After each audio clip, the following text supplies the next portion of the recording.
Welcome to Lean Body Mind. My name is Steve and I'm an addict. I'm addicted to commercials. You know the ones I'm talking about. Those brief little ads that are inserted into your Facebook feed or Instagram feed. Things like weight loss products or fitness products that make miraculous claims. Or since I'm kind of a kitchen geek, for me it's any sort of kitchen appliance. Now lately I've been seeing ads for non-stick pans from 3 different companies, all that make fairly miraculous claims. There's Hexclad, there's Meson, and then there's Ninja and the Ninja Foodi line. I have been a fan of Ninja back before they were called Ninja, back when the product was Ninja and the company was called Shark, and I bought an immersion blender, a stick blender. It's still absolutely my favorite. It's a workhorse. It is super great, and it's over 20 years old. If my house ever catches fire, that's going to be the one thing that I grab and take out with me. And as a result, since I've had such a good history with Ninja products, I felt I would try out the Ninja Foodi NeverStick. So I have here a brand new 10¼ inch Ninja Foodi NeverStick fry pan. Let's take a look at what the box says. So, cast stainless handles. Yeah, I like the feel of this handle. In fact, I like the feel of this whole pan. This is heavy duty. It is not quite cast iron in terms of the weight, but there is some heft to this. Hard anodized, 4.5mm aluminum base. I don't know if I care about that. Stovetop to oven-like cast iron. Even heat for perfect results. Sears like stainless steel. I hope it sears like cast iron. They talk about the differences in degrees. The manufacturing temp on the NeverStick, 30,000 degrees versus just 900 Fahrenheit for your traditional nonstick pans. Additionally, I looked up and the NeverStick is free of PFOA, PFAS, cadmium, and lead. So if you're concerned about toxins, this pretty much checks all the boxes in terms of not containing that bad stuff. Additionally, oven safe up to 500 degrees. So now I'm going to pop this out of the package, wash it, and then we're going to put it to the test. Another thing about the Foodi NeverStick is that it is supposed to work on any cooking surface. So gas, electric, glass, induction, and to me, the most important thing is induction. So I've got a refrigerator magnet here, just to test. Sure enough. So we'll start testing by doing eggs a couple of different ways. Since one of the things that they like to show off in their ads is cooking without fat, not that I know why you'd want to cook without fat, but that's what we'll do. We'll start with an over-easy egg, then we'll try maybe some scrambled eggs or an omelet. Okay, I have turned on the induction oven. I want to go for about 300 degrees Fahrenheit. Normally I do about 280, I find, is sort of my optimal temperature for when I'm doing over easy eggs. But Ninja recommends getting up to 300 to ensure no stick. This is coming up to temp very, very rapidly, as you can see. It's been preheating for about 3 minutes, and I've been trying to shoot for that more uniform temperature. You can see we're at about 312 at the centers. Dips down a little bit as we get to the edges.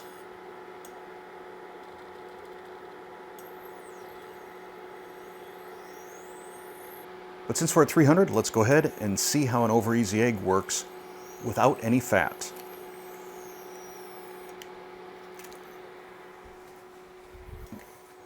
All right, it's been 3 minutes. Let's see what happens here.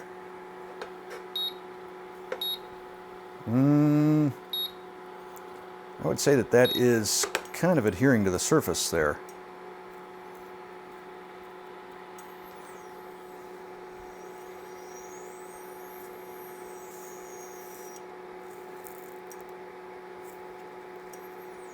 Yeah, not exactly doing the non-stick thing here for me.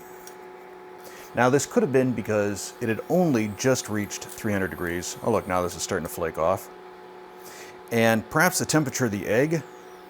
Yeah, I think part of the problem is my egg might have been a little too cold going into the pan.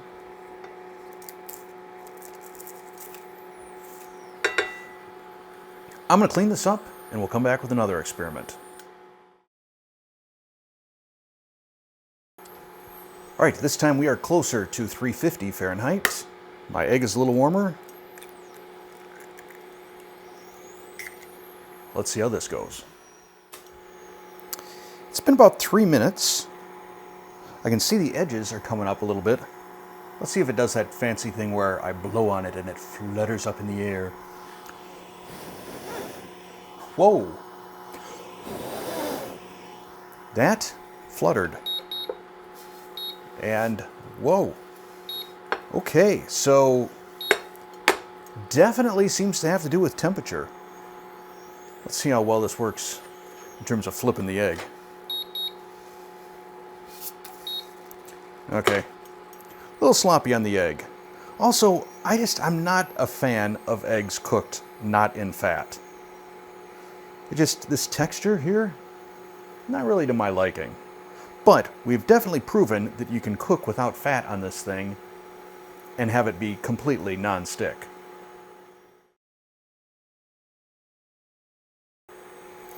All right, let's be honest. Fat is flavor. So I'm gonna hit this with a little spritz of olive oil. In fact, I probably didn't even need that much. I probably just could have given it a quick little spritz and a wipe with a paper towel. But let's see how this works.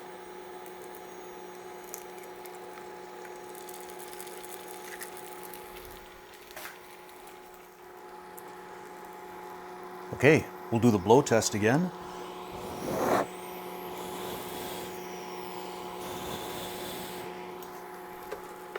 Passes that test.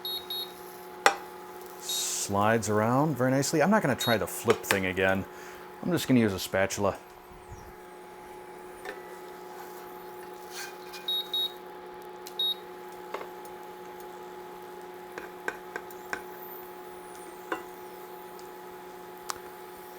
Chop off this little bonus chunk here. And again, even on the other side, slides right around. All right, let's get this off to a plate. Now tell me, which of these fried eggs looks better to you? I definitely am gonna go for the one with the fat. This, meh. This, yum.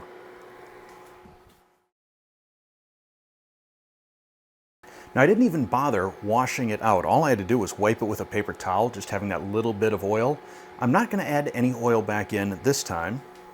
And this time we'll do either some scrambled eggs or some omelets. We'll see what kind of mood I'm in a minute or two.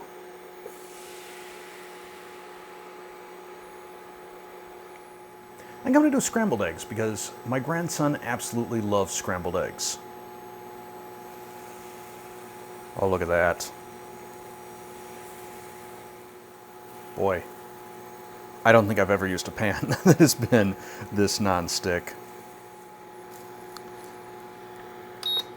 Just that fast. I like to leave them just barely glistening. There'll be a little carryover cooking that occurs, keeps them from becoming too spongy.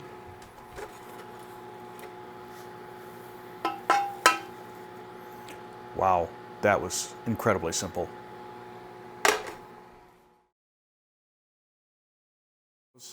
Another test I often see in the commercials is cheese, just throwing shredded cheese in the pan and letting it bake up to prove its non-stickness, if that's a word.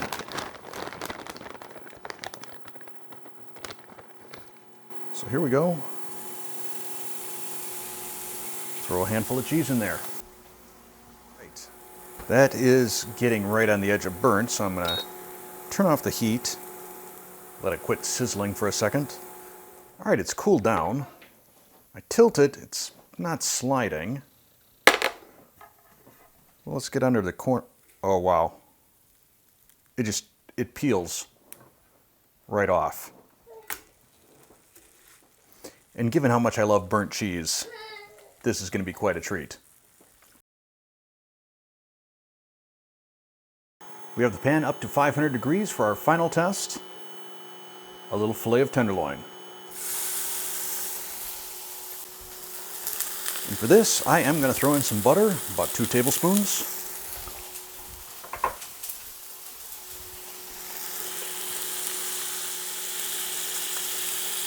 A couple of cloves of garlic, smashed. A little rosemary.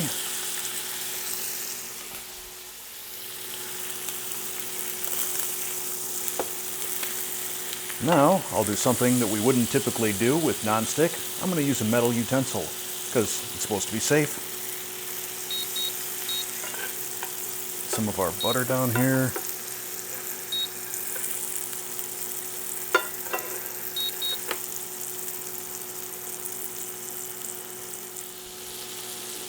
All right, let's see how that first side looks.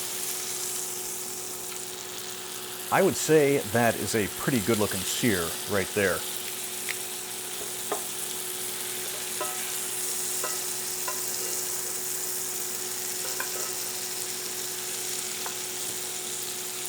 I'll actually put my aromatics right on top of it.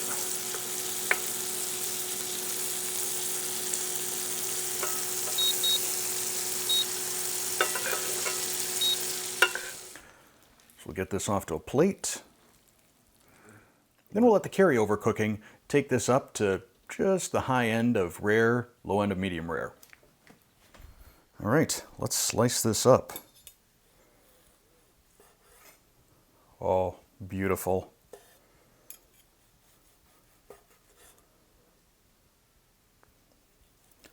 I know what I'm having for lunch. Steak. Oh, and some eggs and some burnt cheese.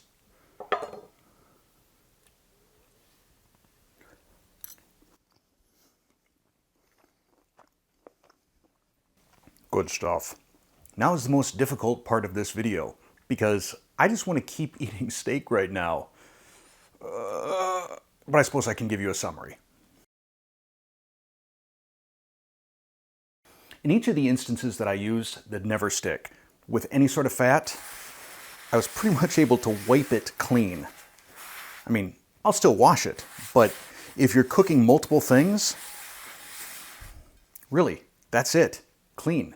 I don't see any scratches or marks where I was using the metal spoon. Now, I'm not going to do one of those extreme tests where I put scrambled eggs and a bunch of nuts and bolts in here and then use, I don't know, a hand mixer or something on it. That's just silly. But I will tell you that this looks great. It is heavy, which I like.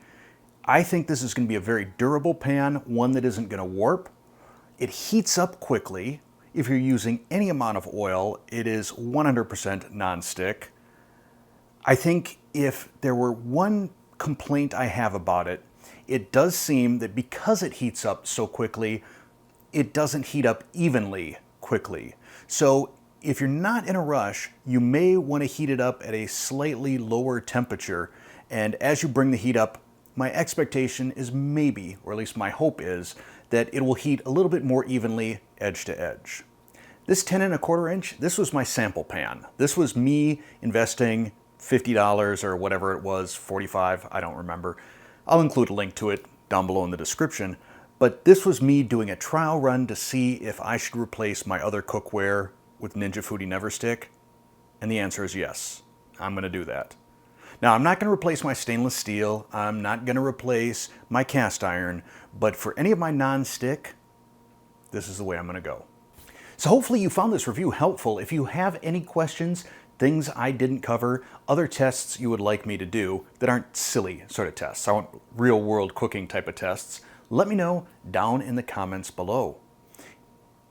I think that's it. I guess the only other thing for you to do is click like, click subscribe, click the bell, and turn on all notifications.